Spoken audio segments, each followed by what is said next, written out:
Another elite prospect chooses Lane Kiffin and Ole Miss. Let's talk about it. This is the Locked On Ole Miss podcast.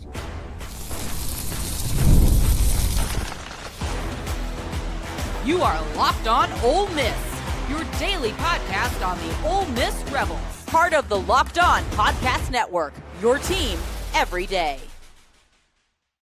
Hello, we are live streaming, and I am Stephen Willis, a 10-year veteran member of the national media with Yahoo Sports and a former Ole Miss staff member as well. Ole Miss just got a commitment from J.C. Anderson, the elite tight end out of Illinois. This is a big pickup for the Rebels. The Rebels beat out Illinois, the home state team, and the Auburn Tigers to secure J.C. Anderson's commitment. Very, very big. We talked about over the course of the week that an avalanche of elite prospects were building for Ole Miss, and J.C. Anderson is the second commitment that Ole Miss has gotten in 2 days from top 150 level prospects as well. When you look at J.C. Anderson, he's from Mount Zion High School in Illinois. It is not in the Chicagoland area, but he is one of the better players in the entire state. He's 6'6", 230 pounds. Obviously played every snap for his high school team.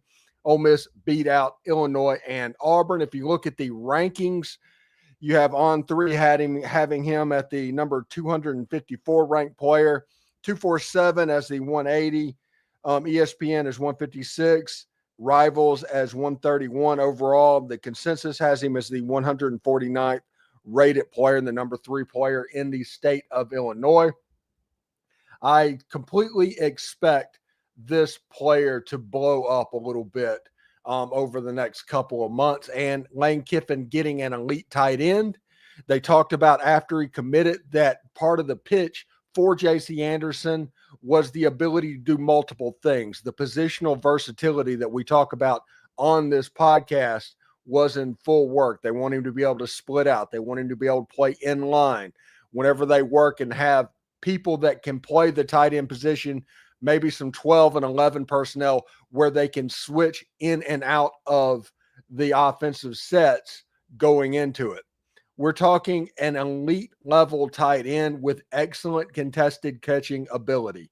Whenever you see him downfield, it doesn't matter if he's covered, throw it up, he comes down with it. His hands are excellent. They are next level of what he can do. And the high school he played at, the runner-up in the state of Illinois a year ago, takes full advantage of that. Whenever you have somebody that is as gifted as this player, he is taking this high school to the next level at Mount Zion High School in Illinois. A chance to make himself known going on. He talked about in his commitment ceremony that Lane Kiffin could develop him to get to the league. And it's no shock that everybody wants to go to the NFL. That might change a little bit now because of NIL and rev share and all of that stuff. But J.C. Anderson, 4-star on every single service, a consensus top 150 level player, is going to help a school like Ole Miss. Now, him coming to Oxford, what does that do? What does he have to develop? You have Daquan Wright, who is going to be a senior. This will be his last year. You have Luke Haas, who I think has another year, if I'm not mistaken. And you have other players that have come through the rank. They might not have moved up the depth chart as far as they wanted to, but they have come through the ranks. So the tight end room at Ole Miss is as healthy as it's been probably since, I don't know, Cutcliffe was there. And I really like the position this tight end room is in right now. They have a chance to be very good. And this is the start of a potential avalanche going on at Ole Miss and elite high school recruiting. This Ole Miss isn't done. They're not done. And you will see Mississippi players start to pop. The Mississippi State former commit in Iverson McCoy, he is supposed to announce this week. Xavier McDonald is supposed to announce this week. There's a lot of players that are about to jump into the boat, so to speak, as well. So we'll see exactly how that goes. But a big commitment, J.C. Anderson from Illinois committed to Ole Miss. Here in a couple of minutes, we are going to get into the comment section and take some random questions, give you a chance to have your say on what is going on. I do appreciate everybody joining me at noon Eastern, essentially on YouTube. So we'll see exactly how that goes. But first, I do want to tell you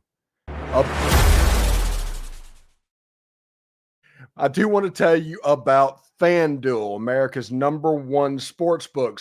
Summer sports are in full swing, and whether you're all about the baseball under the lights, golf on the green, or high-stakes soccer action, FanDuel is the best way to make every game even more exciting. You're following the action.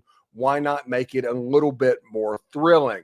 With FanDuel, you can get in on the game while your friends are getting sunburned at the beach. It's easy to use, fast to pay out, and makes even regular season games feel like must-watch events. You can get Austin Simmons currently at plus 3,300. That's 33-1 to win the Heisman Trophy for Ole Miss this year.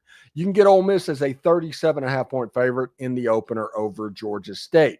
If you're new to FanDuel, new customers can bet just $5 and get $150 in bonus bets if that first $5 bet wins. Open the FanDuel app today or visit FanDuel.com to get started. So let's go into the comment section a little bit. This is going to be a relatively short live stream because of the timing of the day and what's going on. But I do appreciate the people joining. But let's go into the live stream and find out what is going to be said and what is going on with the Ole Miss fans as well. Tim Skelton, already get there. He says, didn't Ole Miss get a tight end from Illinois under Hugh Freeze? And potentially Nick Broker is the big player from Illinois that I remember coming to Ole Miss previously. Maybe it could have happened. It could be a name that I'm just kind of spacing on at the moment. Six String says, hotty toddy to you. And James Mendoza says he's been waiting for a recent Ole Miss recruiting tear. These last 2 days have been great. Just wait. This weekend and this week is going to be pretty good. There's a potential, I think, for 5 commitments over the course of this week. If you want momentum, here it is. Ole Miss is ranked like 20th in the country in recruiting right now. And that is with 10 or 11 recruits. And the schools ahead of them have 30 commitments already. So we'll see exactly how this goes as well. Rebel Munchkin says, watched it live, pleasantly surprised. I think Auburn was the projected landing spot. No, Steve Wiltfong projected him to Ole Miss a couple of days ago, and it's been a steady stream of Ole Miss predictions coming in over the last couple of days. Everybody pretty much assumed that this prospect was going to go there. Also, Auburn's recruiting right now is a dumpster fire. It's an absolute dumpster fire, and we'll see exactly how that goes.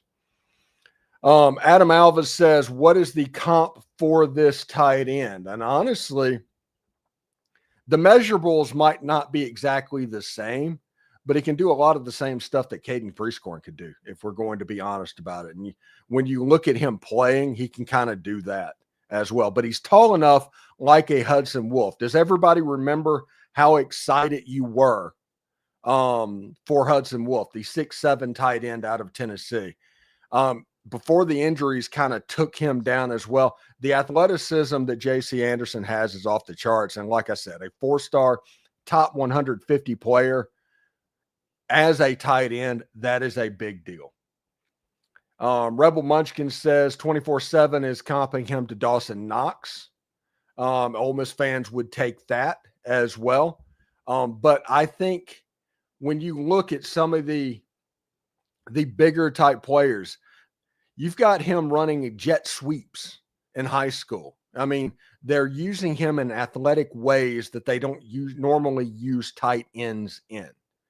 And that makes me think that he just might look a little bit less athletic than he actually is. Nobody is claiming the guy is Brock Bowers. Brock Bowers was an alien.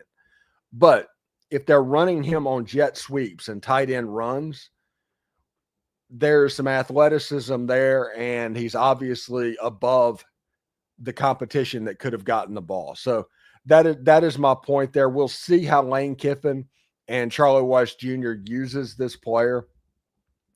Listen, I am a huge proponent of 12 personnel. Everybody that's listened to this podcast for 15 minutes knows that I'm a huge proponent of 12 personnel.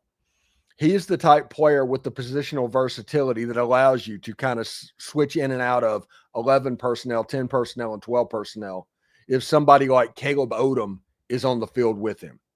This is a big deal. This is a big get for Ole Miss. Make no mistake, because of the positional versatility and what it can do to the offense. The projection, the development, the predictive development of him is off the charts. He can go as high as he wants to go. And he's honestly, if we're going to be real about it, he's at the perfect location at Ole Miss with Lane Kiffin, and Joe Cox is going to work that as well. So Ole Miss got their tight end. Everybody was kind of wondering what big name players are going to end up at Ole Miss, and Ole Miss has a chance to get a lot. Listen, in traditional times, the Matt Luke, the Hugh Freeze, back when recruiting was traditional, 8 or 9 4-star players was considered a very good class at Ole Miss. And anybody that argues with you, tell them to argue with the wall on that one. 8 or 9 4-star players, and you had a good recruiting service. That'd be 33% at Ole Miss. That's the way it worked. At the end of this week, Ole Miss could likely have 7 or 8 4-star players. That is a cool situation to be in, and obviously the mark of a program that has won 10 games, 3 out of the last 4 seasons. So we'll see exactly how that goes as well. Tim Skelton has a question. He said, Steven, do you see Ole Miss as a 10-2 or an 8-4 type season? Honestly, Tim, it could go either way. Ole Miss has easily the talent to go 10-2, but they had the talent last season to go 12-0. It's going to come down to key turnovers, whether they make plays at the end of the ball game. I think Ole Miss has the talent to make the playoff this year. Anybody that has listened to my show has heard me say that. They absolutely have that level of talent. But it could go worse if you miss a field goal, if you get beat by Kentucky. Ole Miss has to beat Kentucky. There is no world where a loss to Kentucky is acceptable, period. Coach gets paid too much money. Roster gets paid too much money. All of them for them to lose to Kentucky. You have to figure out a way to get that done. The LSU game, I can forgive it.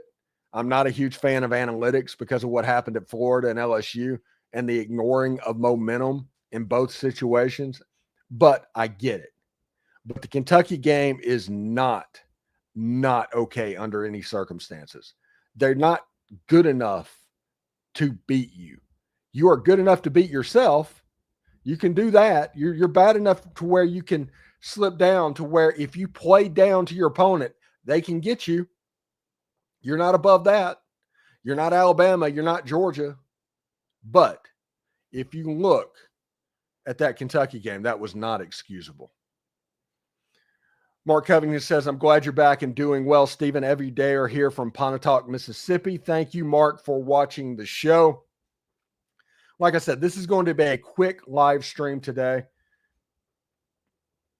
I'm kind of getting back into the swing of that stuff. A little bit later on in the week, we have a surprise guest, former player variety, and it doesn't have a Manning attached to their last name, but a surprise guest. But he'll be able to speak very well on this commitment today. Lane Kiffin is on a heater for the avalanche that is coming of elite high school players. Lane Kiffin is finally doing that. So Tim Skelton says, Steve, I want to see Ole Miss win all home games this year. Your thoughts? Yeah, absolutely. In a world where Ole Miss makes the playoffs, they go undefeated at home. And the margin for error is at Georgia and at Oklahoma. Yeah, absolutely. I'm all with you there. So we'll see. Thank you very much for tuning in. Tune in tomorrow. We'll talk about J.C. Anderson and Landon Barnes on tomorrow's show. Thank you very much. And we will talk to you tomorrow. Take care.